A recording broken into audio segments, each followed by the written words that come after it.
नागपूर हिंसाचारावेळी दंगलखोरांकडून महिला पोलिसाचा विनयभंग, अश्लील शेरेबाजीसह वर्दी खेचत विवस्त्र करण्याचा प्रयत्न. भालदारपुरामधील धक्कादायक घटना, गणेशपेठ पोलिसांमध्ये गुन्हा दाखल.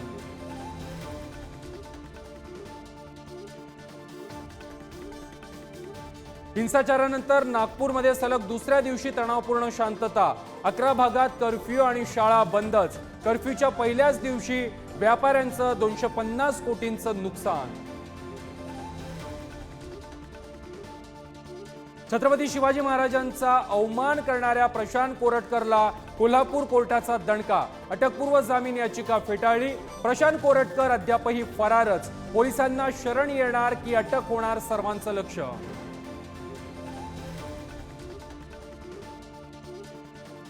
पिंपरी चिंचवडमधील हिंजवड भागामध्ये मिनी बसला भीषण आग.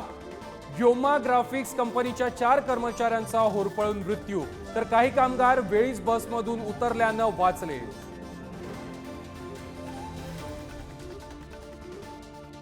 सावित्रीबाई फुले पुणे विद्यापीठामध्ये मुलींच्या वसतिगृहामध्ये दारूच्या बाटल्यांचा खच. अखिल भारतीय विद्यार्थी परिषदेकडून कारवाईची मागणी, कुलगुरूंकडे तक्रार.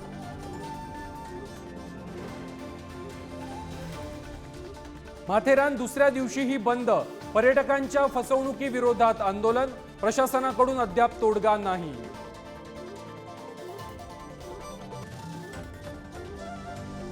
राज्यभरात आज रंगपंचमीचा उत्साह. नाशिकमध्ये पारंपरिक रहाडीची धूम. कोकण, कोल्हापूरसह शिर्डीमध्ये साई मंदिरातही साजरी होणार रंगपंचमी. आंतरराष्ट्रीय अंतराळ स्टेशनमधून तब्बल 9 महिन्यांनंतर सुनीता विल्यम्स पृथ्वीवर परतल्या.